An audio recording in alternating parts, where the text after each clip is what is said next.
Muy buenos días. Este está bien chiquito, güey.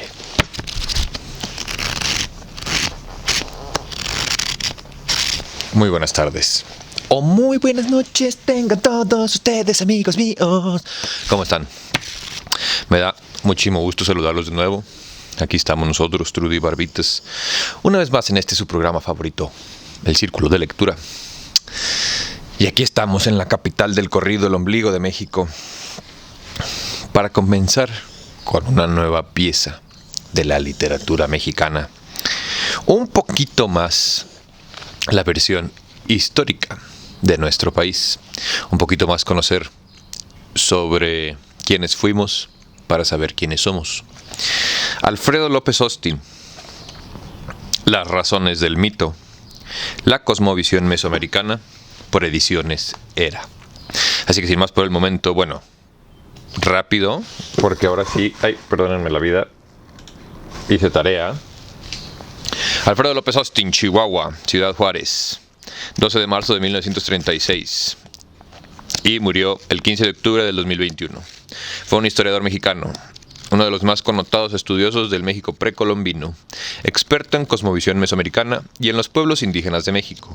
Fue investigador emérito del Instituto de Investigaciones Antropológicas de la Universidad Nacional Autónoma de México y profesor de Náhuatl Clásico, Mesoamérica y Cosmovisión Indígena de México en la Facultad de Filosofía y Letras de la misma universidad, donde fue formador de varias generaciones de historiadores.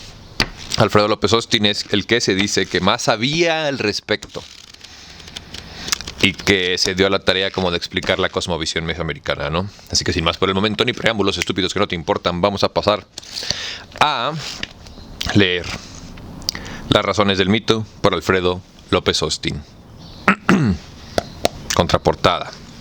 Alfredo López Austin, uno de los mayores conocedores del tema, nos ofrece, en este libro, una clara síntesis sobre la cosmovisión de quienes habitaron antes de la conquista en lo que llamamos Mesoamérica, un área cultural que se desarrolló sobre un territorio de límites variables en el tiempo, que en el norte llegó a rebasar el trópico de Cáncer, mientras que en su parte suroriental ocupó la mitad de Centroamérica. En este vasto territorio nació, se desarrolló, floreció, fue dominada, se resiste y perdura la tradición mesoamericana.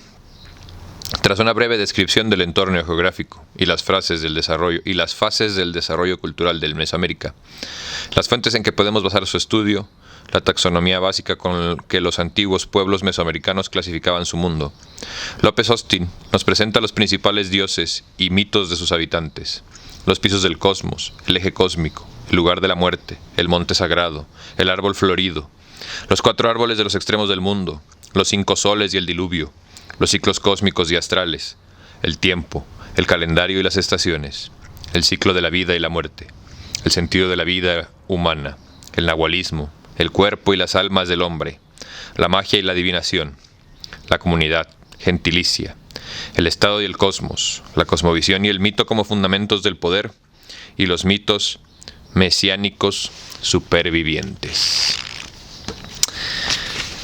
Me voy a morder la lengua. Vamos a tratar de no opinar hasta el final. O por lo menos entre capítulos, pero ya saben que a mí estos pinches temas me apasionan y si no les gusta, les mando besos. Bolsillo Era. Alfredo López Austin. Las razones del mito. La cosmovisión mesoamericana. Las razones del mito. Alfredo López Austin. La cosmovisión mesoamericana. Este texto se publicó originalmente como parte del volumen Dioses del Norte, Dioses del Sur, Religiones y Cosmovisión en Mesoamérica y los Andes, Era, 2008, junto al ensayo de Luis Millones, Dioses y Demonios de los Andes. Pues habrá que conseguirlo, ñero. A mí me lo recomendaron y lo compré. Índice, bla bla bla, son 30 capítulos, una bibliografía y un glosario. Capítulo 1. Los hombres y su entorno. El viajero que admira los fastuosos templos de la India creerá descubrir el vigoroso influjo de la selva en las Perdón.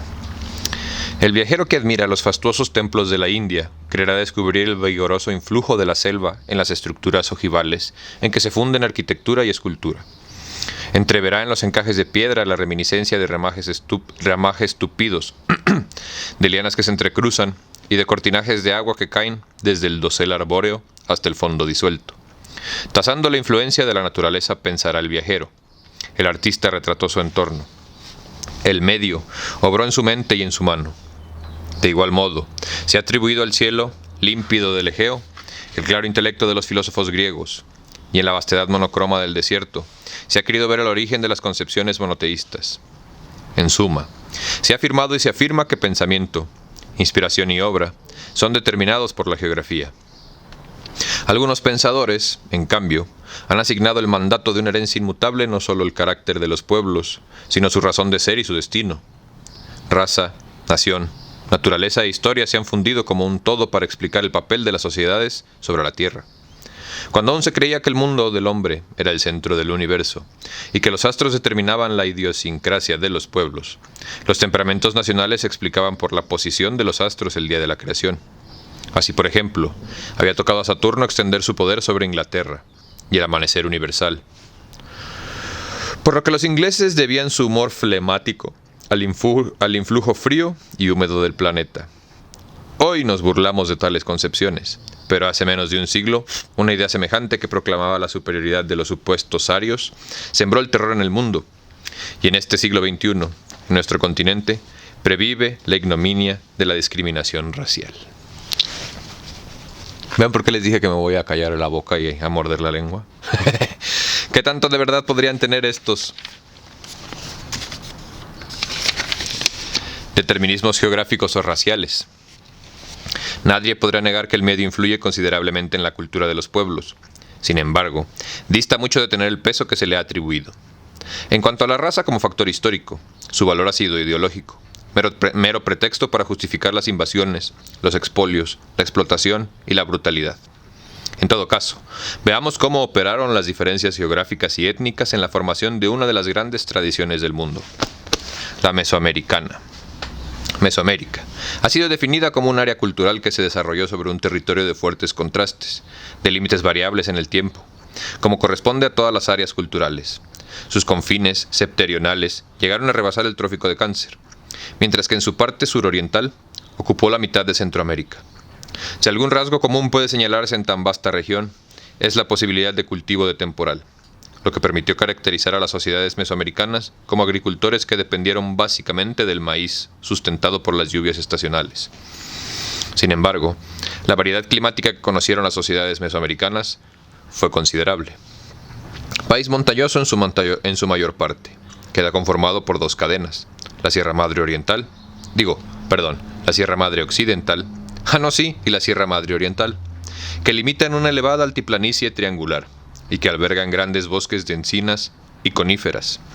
Ambas se reúnen en el vértice meridional, formando el relieve escabroso de la Sierra Madre del Sur. La Sierra Madre Occidental desciende abruptamente hacia el Océano Pacífico. La Oriental forma una planicie costera más amplia frente al Golfo de México, pero su elevación forma una barrera a los vientos húmedos provenientes del mar, constituyendo una sombra pluvial al norte de la altiplanicie. Esta se cierra al sur con el eje volcánico, cadena de colosos de piedra, algunos de cumbres nevadas. Más al sur, el territorio se estrecha para formar el istmo de Tehuantepec, tan famoso ahorita, desde siempre, donde la llanura costera del Golfo se articula al oriente con la gran península baja y plana de Yucatán, mientras que al sureste, la Sierra Madre de Chiapas se prolonga en los ramales en territorio centroamericano. Ya en él, la cadena montañosa se alterna con valles profundos y depresiones, grandes ríos, lagos, volcanes y selvas tropicales. Ahí se cierra el área cultural mesoamericana frente a otra región de agricultores, pertenecientes estos a la tradición chibcha. El área mesoamericana es, por tanto, tierra de fuertes contrastes. La semiárida meseta del norte se opone a la lluviosa zona de la selva tropical, las alturas de los volcanes nevados a las costas del Golfo de México, del Pacífico y del Caribe, las quebradas tierras oaxaqueñas y la extensa planicie yucateca, En suma, el escenario mesoamericano fue una sucesión de grandes montañas, semidesiertos, declives pronunciados, valles de altura, bosques, cañadas, selvas tropicales, costas, llanuras. Las sociedades primarias vivieron en una variedad climática que las incitó a un intercambio temprano de bienes materiales. Salud y gracias a ustedes por venir.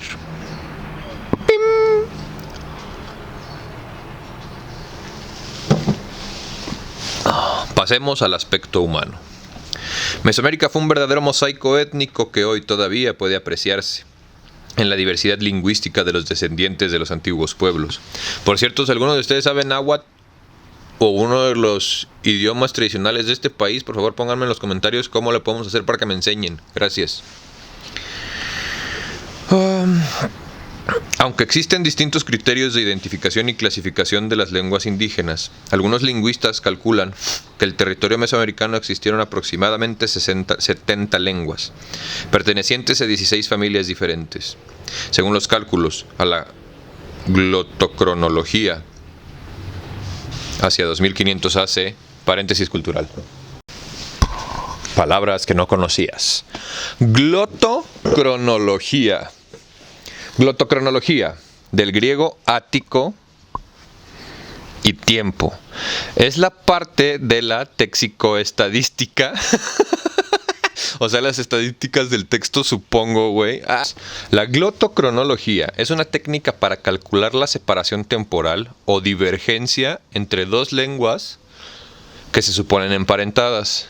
Está basada en el porcentaje de palabras o cognados que son sustituidos por otras palabras a lo largo del tiempo. O bueno, una persona llamada Morris Swadesh, basándose en datos de diferentes familias lingüísticas, cuya historia es conocida por documentos, estimó que debido a cambios internos y aportaciones externas, aproximadamente el 14% de las palabras básicas del vocabulario de la lengua serán sustituidas cada 1000 años. La glotocronología es un método de estudio cuyos resultados no pueden ser precisos. No obstante, está propuesta para la investigación de la evolución de aquellas lenguas que carecen de textos escritos, por lo que hay que descartar el método comparativo usado para la reconstrucción del indoeuropeo y buscar alternativas de investigación. ¿Ok? Alguien, por favor, etiquete al chavalo que explica palabras y toma té para que nos eduque. Gracias. Según los cálculos de la glotocronología, hacia 2500 AC, ya poblaban el área junto a otras las familias lingüísticas oaxaqueña, tarasca, otopame y maya. Entonces en la parte septentrional de Veracruz. Y avanzaban desde el norte la Mixe y la Totonaca para 1500 AC. La familia maya continuaba el poblamiento por Chiapas y se dirigía también hacia el norte de la península de Yucatán, mientras los otopames se asentaban en el centro de México, hacia 600 AC. La familia maya había sido separada en dos partes, por grupos mixes. Una parte había quedado en el norte de Veracruz y daría origen a los huastecos, y la otra se establecía en un vasto territorio casi igual al ocupado a la llegada de los europeos. Mientras tanto, procedente del norte, hacia su aparición por la parte occidental del territorio, la familia yuto-azteca, a la que pertenecen los nahuas, para el 400 AC. Los nahuas ya habían ocupado el centro de México y la región del Golfo. La antigüedad de los pueblos mesoamericanos en el territorio, por tanto, era muy variable. Puede suponerse que las diferencias climáticas y étnicas y el desigual desarrollo produjeron una gran diversidad cultural. Así fue, en efecto, en el pasado y así sigue siendo en nuestros días. Sin embargo, resulta sorprendente que la historia compartida por estos pueblos haya producido desde épocas muy tempranas una base cultural común sobre la cual se desarrolló la diversidad. Esta base ha sido denominada núcleo dentro de la tradición mesoamericana.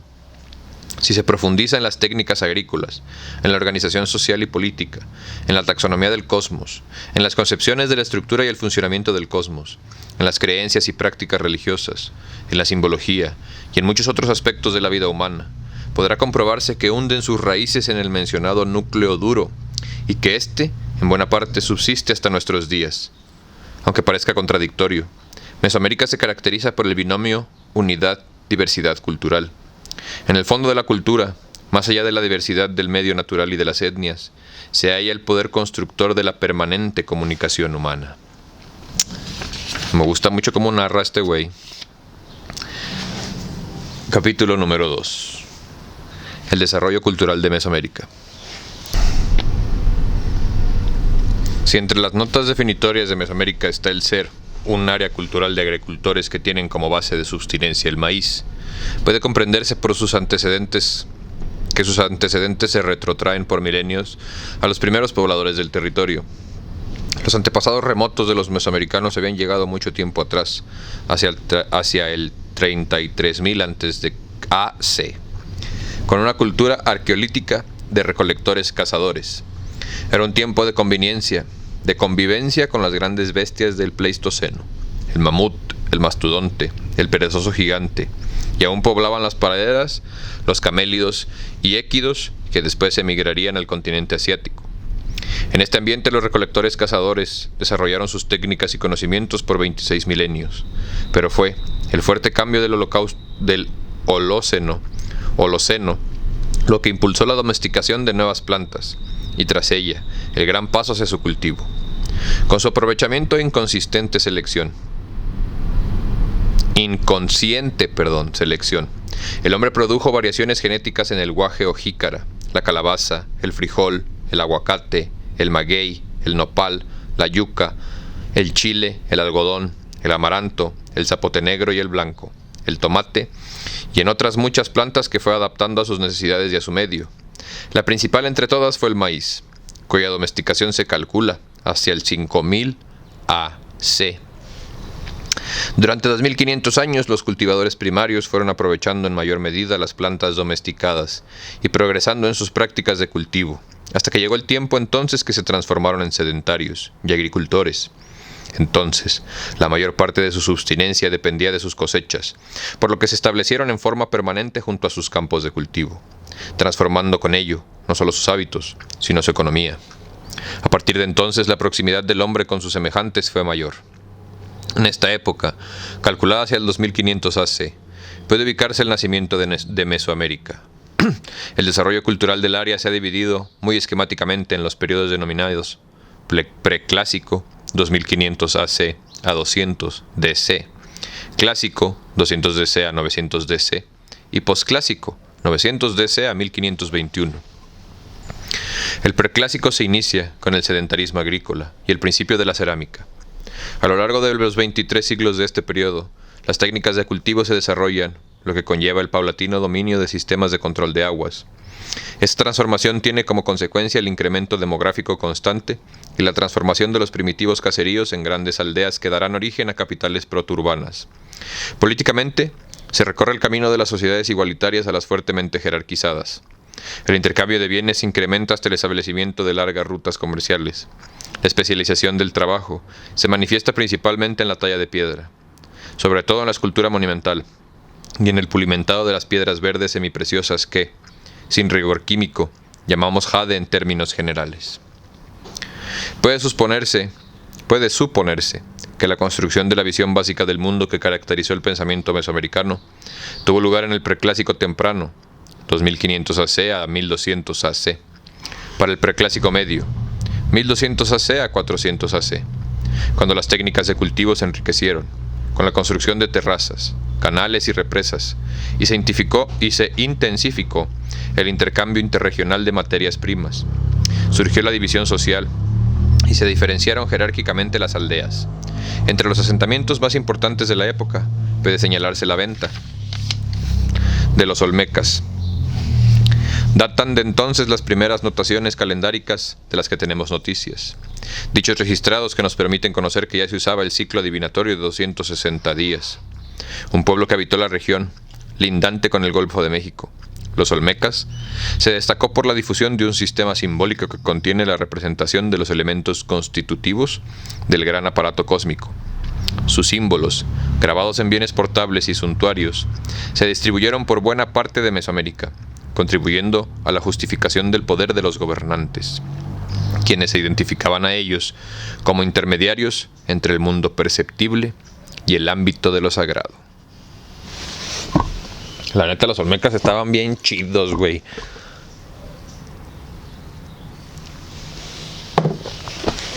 Imagínate, 2500 años antes del crucificado ya habría calendarios en este lado del mundo. En el preclásico tardío, 400 AC a 200 DC, los centros de poder, rodeados por aldeas satélites, estructuradas por orden de importancia, rivalizaron entre sí. El comercio se desarrolló con base en la producción manufacturera, sobre todo con la talla de obsidiana. Los conflictos bélicos fueron frecuentes y la ostentación del poder llevó a la construcción de grandes plazas, plataformas y templos monumentales, algunos de ellos gigantescos, como fueron la pirámide principal del Tigre en el Mirador, Guatemala, y la pirámide del Sol en Teotihuacán. Las estelas esculpidas de Izapa son magníficos testimonios de las concepciones del mundo que primaron en estos tiempos. Fue entonces cuando se produjo una importante división en el pensamiento mesoamericano. Los pueblos de la mitad oriental desarrollaron un sistema de registro de la palabra que culminaría más tarde en la compleja escritura maya. Inventaron la numeración posicional al crear un símbolo equivalente al cero, y con la capacidad de notación de grandes cantidades. Transformaron el calendario con la adición de la fecha Ito, un remotísimo referente a partir del cual se contaba el tiempo. Güey, paréntesis cultural. O sea, imagínate nada más tener la concepción de... O sea, tener una cosmovisión lo suficientemente grande como para entender la nada y conceptualizarla en un símbolo, güey. Cuando literalmente no había absolutamente ningún símbolo para representar nada, güey. Así de huevos estaban nuestros ancestros, güey. Ahí te lo dejo de tarea, miñero. Se ha denominado clásico al periodo del esplendor mesoamericano, marcado por las grandes concentraciones de una población firmemente jerarquizada. Nació entonces el urbanismo, diferenciándose claramente la ciudad en la que se centraron las actividades artesanales, comerciales, políticas y religiosas, del campo, gran productor de bienes de subsistencia, como una diada interpendiente. Las grandes ciudades fueron autónomas, pero sus alianzas comerciales y políticas eran frecuentes. Las mayores irradiaron su influencia política y económica a grandes distancias, fincando su poder en ejércitos bien equipados. Controlaron así extensas redes comerciales, estableciéndose al mismo tiempo como productores y exportadores especializados. A lo largo y ancho de Mesoamérica circularon cacao, manufacturas de algodón, plumas y pieles preciosas, objetos de obsidiana, cerámica de lujo, piedras talladas y muchas otras mercancías. Las ciudades centralizaron también la religión, y las cortes se vieron incrementadas con un sacerdocio especializado no solo en el oficio del culto, sino en el conocimiento del calendario, la escritura, la iconografía, la astronomía, la arquitectura y la urbanística, ligadas las dos últimas al orden celeste. Las artes tuvieron un florecimiento espectacular. Las ciudades contaban con sistemas de conducción de agua y drenaje. Algunas de ellas, cuando el relieve del terreno lo permitía, se edificaban bajo patrón ortogonal. En su centro se ordenaban amplias plazas limitadas por edificios templarios, entre los que destacaban pirámides de gran altura. Ahí también se construían palacios, mercados, canchas para el juego de pelota, y en la redonda se distribuían los barrios residenciales, también provistos de templos y plazas. Los caminos y acueductos complementaban aquella concentración de industria, poder, religión y sabiduría. El clásico temprano, 200 DC a 650 DC, se caracteriza por un predominio comercial de Teotihuacán, la gran capital urbana en el centro de México.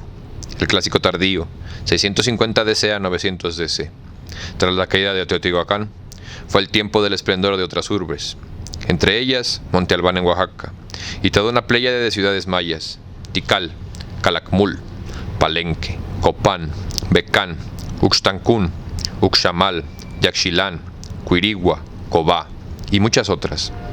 En estas llegan a su culminación la pintura, la escultura, el calendario, la escritura, la numeración y la astronomía. Sin embargo, todos esos centros de poder van declinando uno tras otro para dar paso a una Mesoamérica de fuerte carácter militarista. En la parte final del clásico, dominada por algunos autores epiclásico, florecieron el Tajín en la subárea del Golfo, Cacaxtla, Cholula, Xochicalco en la del centro de México. Al inicio del posclásico, Mesoamérica sufrió el fuerte repliegue. Al inicio del posclásico, Mesoamérica sufrió el fuerte repliegue de su frontera septentrional, en algunas zonas de hasta 250 kilómetros. Fue abandonado el norte de Mesoamérica, cuya ocupación agrícola se había iniciado apenas en el primer siglo de nuestra era, y donde los mesoamericanos habían convivido durante casi un milenio, con sociedades de recolectores-cazadores. Se cree que el motivo fue la prolongada escasez de lluvias, grandes masas de sus pobladores sedentarios, con no pocos recolectores-cazadores, se refugiaron en territorios mesoamericanos más benignos, marchando hacia el sur, el este y el oeste. La afluencia originó directamente, o por repercusión, movimientos poblacionales demográficos, en casi toda Mesoamérica. Y muchas prácticas norteñas sentaron sus reales en territorios ocupados por hombres con más prosapia agrícola. Los recién llegados aumentaron y aprovecharon la inestabilidad política existente, y su habilidad en el manejo del arco y la flecha los colocó en ventaja en los frecuentes conflictos bélicos. El clima guerrero propiciaba alianzas y rupturas entre las ciudades antiguas y las emergentes. Los mayores centros de población solían componerse de barrios que no siempre eran de una misma etnia. La intercalación étnica también se produjo en el ámbito regional, lo que permitió que se extendiera en distintas subáreas de Mesoamérica una ideología político-religiosa que, tomando como bandera la unidad mítica original amparada por el dios serpiente emplumada, pretendían la incorporación de las diferentes entidades políticas en un complejo aparato de poder. Esta ideología, que prometía el establecimiento de orden y la paz, fue agresiva. Los pueblos reacios a su mensaje eran sometidos por las armas, y la derrota traía como consecuencia la imposición de tributos. El militarismo tuvo otro apoyo religioso: los sacrificios humanos. Esta práctica, que había existido desde tiempos remotos, se incrementó considerablemente como un pretexto de las guerras de conquista. Los pueblos poderosos se decían encargados de mantener el orden cósmico por medio de la entrega de ofrendas de sangre y corazones humanos a los dioses. En el posclásico temprano, 900 DC a 1200 DC, encabezaron este tipo de alianzas Tula en el centro de México y Chichén Itzá entre los mayas del norte de Yucatán. En el posclásico tardío, 1200 DC a 1521 DC, los mexicas, también conocidos como aztecas, en el centro de México, los tarascos en el occidente, los mixtecos en Oaxaca y los quiches en los altos de Guatemala, pueblo que tuvo como capital Iximché. Es preciso agregar que el territorio mesoamericano se ha dividido en 6 subáreas, que han agrupado culturas relativamente afines: norte, occidente, centro, golfo, Oaxaca y sureste. En el norte se desarrolló, entre otras, la cultura chalchihuites durante el posclásico. El occidente fue el escenario del nacimiento y florecimiento del estado tarasco. Ocuparon el centro de México, la magnífica ciudad clásica de Teotihuacán, Tula en el posclásico temprano y México Tenochtitlan en el posclásico tardío. Desde tiempos mesoamericanos, pre-mesoamericanos, los huastecos quedaron en la subárea del Golfo, territorio que recibió a los totonacos en épocas más tardías. Oaxaca fue hogar de numerosos pueblos, entre los cuales se destacaron los zapotecos desde tempranas épocas y los mixtecos en el posclásico. El sureste, por último, fue la cuna de los mayas. Fíjate que quiero hacer un paréntesis cultural nada más antes de seguir con esto. Algo que sí sé y que está súper bien documentado, que pueden buscar si no me creen. La cultura tradicional de este continente, de este país, que es el mejor país del mundo, México, tenía una forma espiritual muy interesante de ver las cosas, güey. Tu espiritualidad es igual de válida que la mía y es igual de real que la mía, y no tienen que ser iguales, güey. O sea, tú le puedes rezar, tú puedes creer en lo que tú quieras y es igual de válido y bienvenido en mi santuario, güey.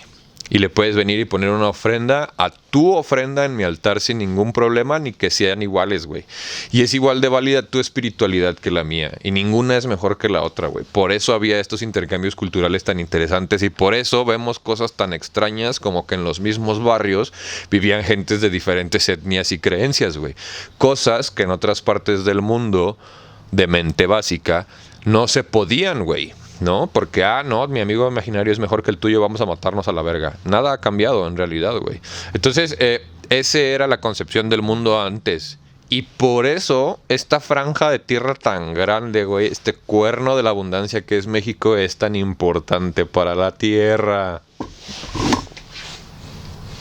En fin. Capítulo número 3. Las fuentes. Como se ha visto, las sociedades mesoamericanas tuvieron una existencia milenaria, poblaron un vasto territorio y sus últimas manifestaciones se dieron hace casi medio milenio. Debamos imaginar con ello la complejidad histórica de su pensamiento. Para aproximarnos a él debemos utilizar un amplio acervo de recursos y de técnicas. Los recursos pueden ser denominados en términos muy generales fuentes históricas, ya que por fuente entendemos todo material que en forma directa o indirecta nos proporciona la información requerida. Son históricas en cuanto nos permiten conocer los procesos de transformación de las sociedades en tiempo dado. Como podrá suponerse, las fuentes históricas son incontables, tantas como los caminos que pueden contribuir al entendimiento de los cambios sociales.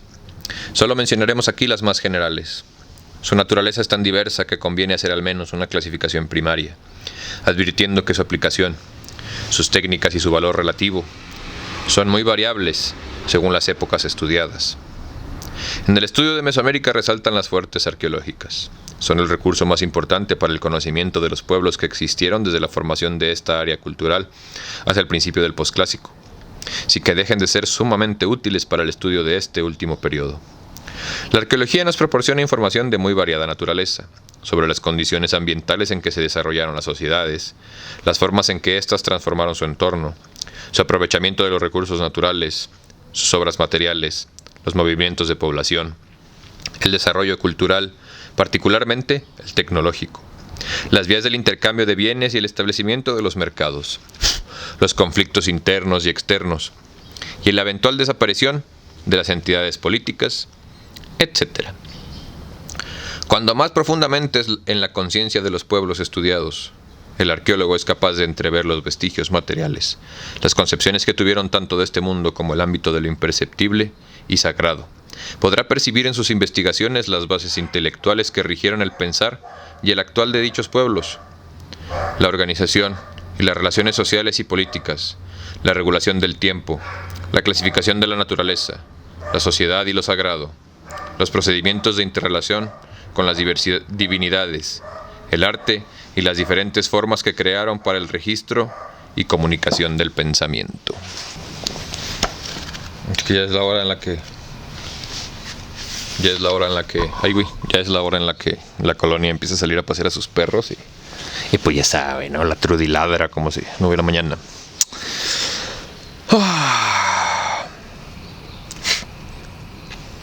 En el estudio de Mesoamérica resaltan las fuentes arqueológicas. Son el recurso más importante para el conocimiento de los pueblos que existieron desde la formación de esta área cultural hasta el principio del posclásico, sin que dejen de ser sumamente útiles para el estudio de este último periodo.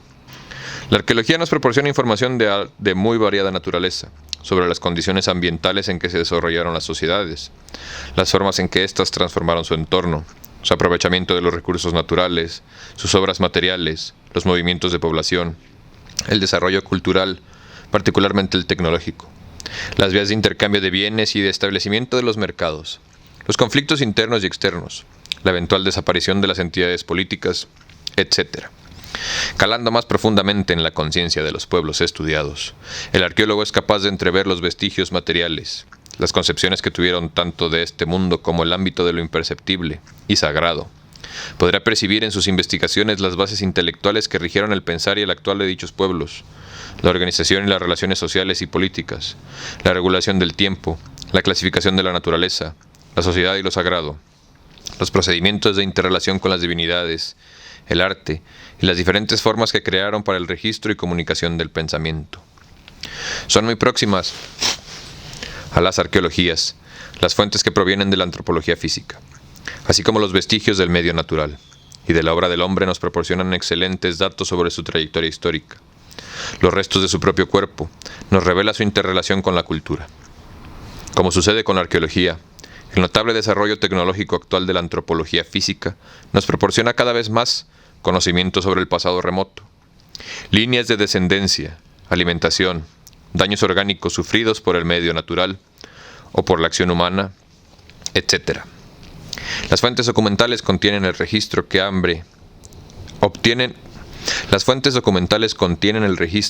el hombre hace de su propia palabra. Básicamente se refieren a la escritura, aunque en nuestros días el documento puede consistir en grabaciones en medios sonoros.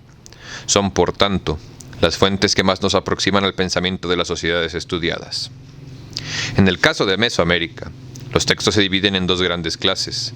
Por una parte, la escritura indígena, cuyos indicios se ubican en el preclásico tardío, pero cuyo mayor desarrollo se produjo durante el clásico, sobre todo en la subaria maya. Por otra, la escritura en letra latina, introducida por los europeos.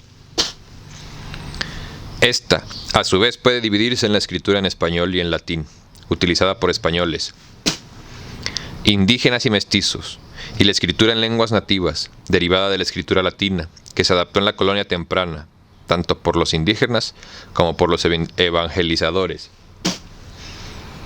Aunque en este estricto sentido, los registros en letra latina son coloniales, un crecido número de ellos se refiere a la vida mesoamericana. Algunos textos son la continuación de la historiografía anterior a la conquista europea, mientras que otros, respondiendo en su mayor parte a los intereses de los evangelizadores, describen las concepciones, costumbres y creaciones indígenas anteriores a la invasión. ¡Wow! Es la primera vez que veo que lo nombran como lo que fue una invasión. ¡Qué emoción! Ay, hasta lo voy a volver a leer.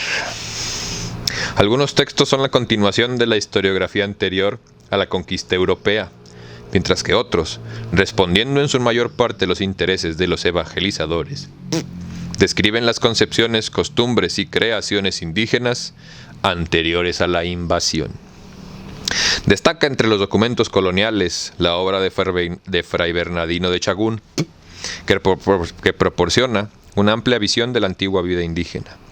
El libro registra informes en lengua náhuatl, la lengua de los mexicas o aztecas, hecho por ancianos que fueron testigos de los tiempos anteriores a la llegada de los europeos. Acompañada al texto náhuatl, el correspondiente traslado al español. Es un tratado que recorre el pensamiento indígena de los dioses a sus mitos, fiestas y cantos, del calendario adivinatorio de los agüeros, de la retórica al conocimiento astronómico, de la descripción de costumbres placiegas a la de la vida popular, de las condiciones físicas y morales de los seres humanos a las divisiones étnicas, de los reinos animal, vegetal y mineral, hasta terminar con una visión indígena de la conquista.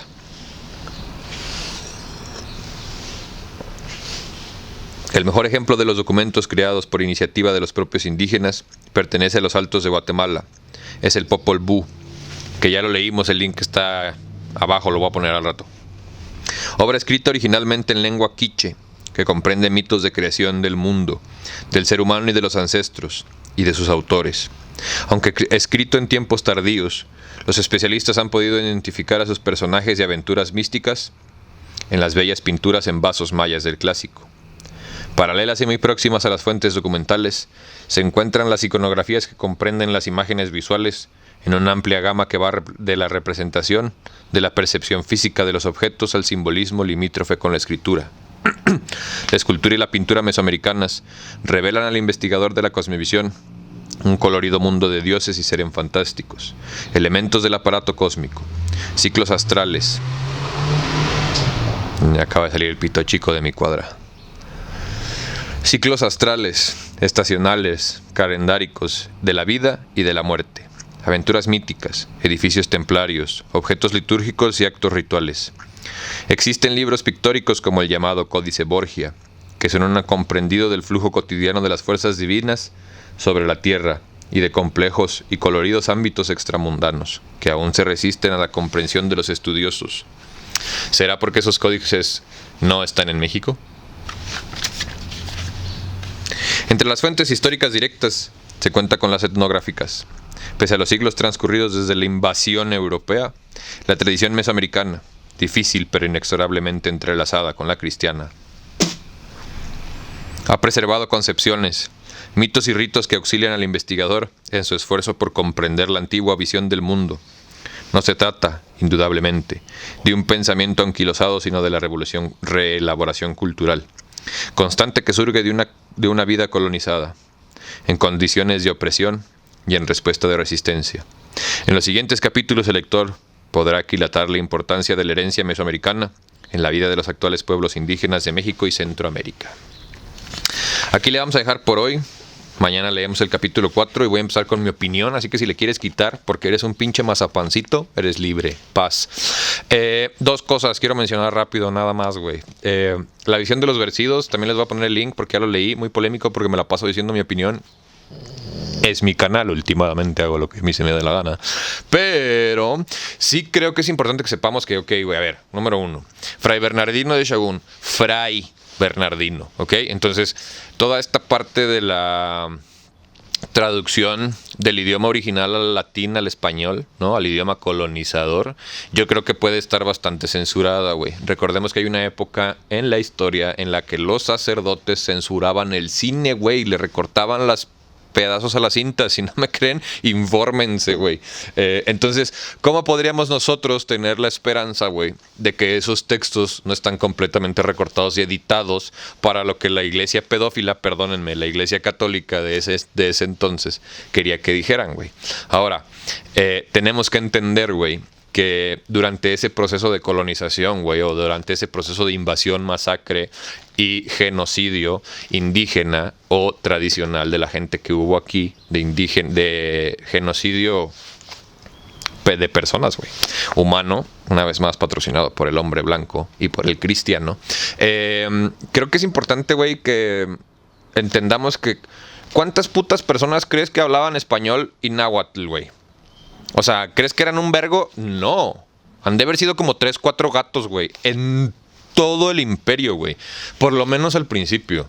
Y esa es la importancia y por eso están tan como controlados estos textos, güey. Porque claro que todo se juntaba en la misma casa, güey. Claro que todo se juntaba en la misma hacienda. Y claro que toda la información, güey, se mandaba a España en un solo puto barco, güey.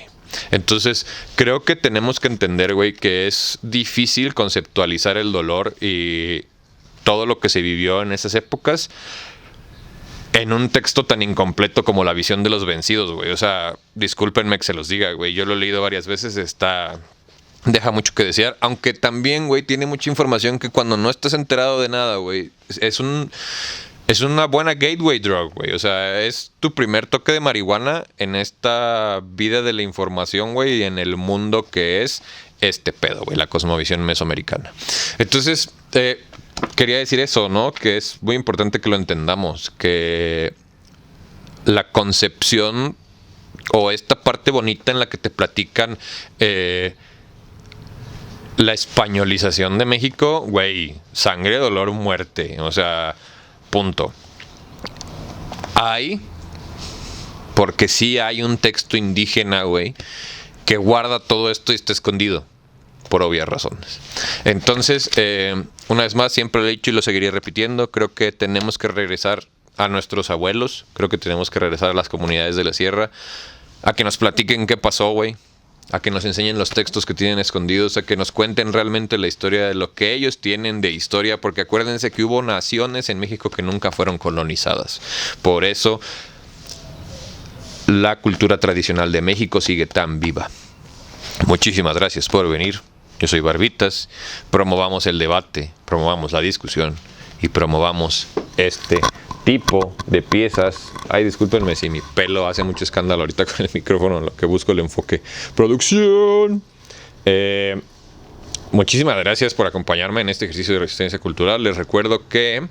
¿Cómo está el pedo? Ah, sí, tenemos un link de PayPal si quieren dejar alguna propina o algún agradecimiento capitalista. Si quieren participar en este ejercicio de resistencia cultural de una manera más activa o positiva o propositiva, tenemos ya la opción de que te conviertas en camarada colaborador por 50 pesitos al mes.